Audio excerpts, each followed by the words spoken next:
गमखबिन दालूं कराची न्यूलियारी तीसर टाउन में पाकिस्तान पीपल्स पार्टी जे अगवान आशिक हुसैन राजपर की तरफ का एक खूबसूरत जलसो रखियो वियो, जंहिंमें पाकिस्तान पीपल्स पार्टी सिंध जे सदर निसार खाड़ो ऐं ॿियनि मुअज़्ज़िज़ शख़्सियतुनि शिरकत कई। जिन्हनि वधीक असांखे रिपोर्ट ॾिनी आहिनि रमज़ान अली राजपर। अचो त वधीक ॾिसूं था रमज़ान अली राजपर जी हीअ रिपोर्ट। खिलाड़ी सरदारी, खतरों का खिलाड़ी सरदारी, शेरों का शिकारी सरदारी, शेरों का शिकारी सरदारी, कुव्वत है हमारी सरदारी, कुव्वत है हमारी सरदारी, एक सब पे भारी सरदारी, एक सब पे भारी सरदारी। हुसैन राजपर साहब तरफा जो जलसो रखियल उन हवाले से तव्हां छा चवणु? सही तमामु बहितरीन ऐं असां इन जी असांजी जेको आहे सो बहितरीन ख़ुशी आहे जो हिते काफ़ी तव्हांखे ख़बर आहे त कराचीअ में बि राजपर परवेज़ राजपर आहे मखदूम यानी सचल खां काउंसलर थे, उन खां अलावा आशिक राजपर आहे माशाल्लाह। हींअर ॾिसो तव्हां जेको आहे सो झंगल में मंगल लॻो पियो आहे। उन खां अलावा असांजे मुआज़ ॻोठ जा बि रशीद राजपर आहे।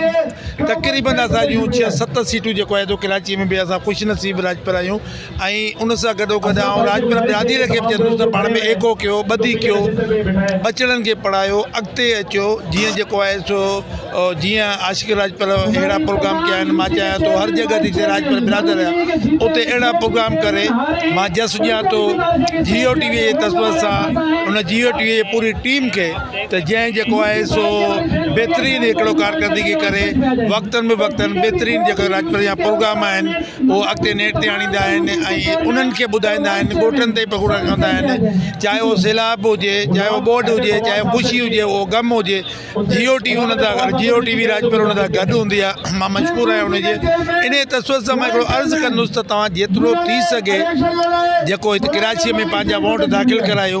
तक़रीबन असांजी काफ़ी कम्यूनिटी हिते रहे थी, पर इतफ़ाक़ सां असां हिते वोट दाख़िल न कराए सघूं, न असां वोट ॻोठ ॾेई सघूं था, न हिते ॾेई सघूं था। मां उन्हनि ॿाहिरनि खे चवंदुसि जेको तव्हां अॻिते नथा वधी सघो त हिते जेको आहे सो वोट दाख़िल कराए पंहिंजा जेके एक्टिव राजपर आहिनि उनखे मथे आणियो। असां अगरि जेकॾहिं टाउन चेयरमैन ताईं असां वधूं त MPA MLA जी सीट कोशिशि कयूं था, असां हिते राजपर खे आणियूं ऐं इंशाअल्लाह ताला आणींदासीं। महिरबानी। इस प्रोग्राम में आप आई हैं न्यू सलजानी टाउन के जलसे में, उसके अलावा आशिक हुसैन राजपर साहब की जो एक मेहनत है, कावश है अपनी पाकिस्तान पीपल्स पार्टी के लिए, उनके हवाले से आपका कहना है उस जलसे के हवाले से कुछ? आज के जलसे के हवाले से आप पूछ रहे हैं? माशाल्लाह से आज का जलसा आप देख रहे हैं कितनी बड़ी तादाद में लोग यहाँ शरीक हुए हैं, और बल्कि मैं समझती हूँ कि उम्मीद से ज़्यादा और सीटों से ज़्यादा लोग आ चुके हैं अल्हम्दुलिल्लाह। जिस तरह पीपल्स पार्टी को अल्लाह ताला ने इज़्ज़त दी है और जिस तरह पीपल्स पार्टी को एक शानदार फतह मिली है, मैं समझती हूँ कि तादाद और लोगों का जोश और वलवला बता रहा है कि जो जनरल इलेक्शन है उसमें ज़्यादा से ज़्यादा जो सीटें कराची में इंशाल्लाह वो पीपल्स पार्टी की निकलेंगी। तो आशिक हुसैन राजपर साहब जो एक मेहनत कर रहे हैं यहाँ पर, उसके हवाले से आपका क्या कहना है?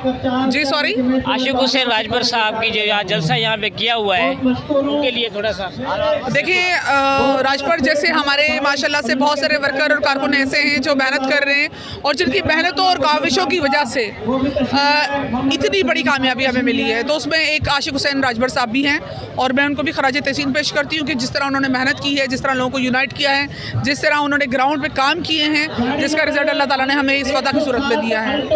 साहब तरफा जो जलसो रखिया उन जी मेहनत उन जी कावश अल्हम्दुलिल्लाह असां पंहिंजी बिरादरी जे तफ़सुर सां हर जगह ते ॾिसंदा आहियूं। आशिक राजपर साहब जूं काफ़ी मेहनतूं आहिनि। वधीक असां साईं सां गुफ़्तगू कंदा, साईं छा चवणु? जी सर। आशिक हुसैन राजपर साहब जूं मंगोपीर टाउन में मेहनतूं आहिनि ऐं हू क़ौम खे न ॾिसंदो आहे, हू सिर्फ़ु पार्टी खे ॾिसंदो आहे ऐं पार्टी सां हुन जूं दिली गहरायूं ऐं मोहबत सां ख़र्चु करे रहियो आहे ऐं महिनत करे रहियो आहे। ऐं अॼु खां न पर 1904-05 खां आशिक डिस्ट्रिक्ट वेस्ट में पीपल्स पार्टी जे हैसियत सां, एक वर्कर जे हैसियत सां, बग़ैर उहिदे जे लालच खां ख़िदमत करे रहियो आहे ऐं क़ौमियुनि जे हिसाब सां बि उहो पंहिंजी बिरादर खे वधि में वधि ओबलाइज कंदो आहे ऐं हिते सभु असां गॾु आहियूं। हीउ प्रोग्राम आशिक़ साहब जेके मंगोपीर टाउन में काउंसलर ऐं चेयरमैन ऐं वाइस चेयरमैन टाउन जे हिसे सां खटे आया आहिनि, उन्हनि लाइ इस्तक़बाल ॾिनो आहे, जंहिंमें सिंध जो सदर मोहतरम निसार खोड़ो अचण जो। पंहिंजे राजपर बिरादरी जे जेके माण्हू आहिनि, मोज़िज़ माण्हू आहिनि, के तव्हां छा मैसेज ॾियणु जेके कराची में रहनि था? मां राजपर बिरादरी खे अर्ज़ु कंदुसि त राजपर बिरादरी पाण में ॿधी करे हिकु ॿिए जूं टंगूं न कढे ऐं मुहबत सां गॾु हिकु ॿिए जी मदद करणु खपे, हिकु ॿिए खे ओबलाइज करणु खपे, हिकु ॿिए जी इज़त करणु खपे। जीअं असांजी राजपर वेलफेयर अॻे बि कमु कयो आहे, पर हाणे हिन वक़्तु जेको कमु करे रही आहे मुंहिंजे हिसाब सां त बहितर करे रही आहे, छो त इंडस्ट्रियल आहे या हॉस्पिटल आहे। ग़रीब माण्हू खे ज़रूरत हूंदी आहे रोज़गार जी या बीमारी जी, जंहिंजो प्रेसिडेंट हिन वक़्तु यासीन राजपर आहे, बहितरीनु ख़िदमत करे रहियो आहे। जिस तरह पीपल्स पार्टी को अल्लाह ताला ने इज़्ज़त दी है और जिस तरह पीपल्स पार्टी को एक शानदार फतह मिली है, मैं समझती हूँ। देखिए राजपर जैसे हमारे माशाल्लाह से बहुत सारे वर्कर और कारकुन ऐसे हैं जो मेहनत कर रहे हैं और जिनकी मेहनतों और काविशों की वजह से इतनी बड़ी कामयाबी हमें मिली है। तो उसमें एक आशिक़ हुसैन राजभर साहब भी हैं और मैं उनको भी खराज तहसीन पेश करती हूँ कि जिस तरह उन्होंने मेहनत की है, जिस तरह लोगों को यूनाइट किया है, जिस तरह उन्होंने ग्राउंड पे काम किए हैं, जिसका रिजल्ट अल्लाह ताला ने हमें इस फतह की सूरत में दिया है।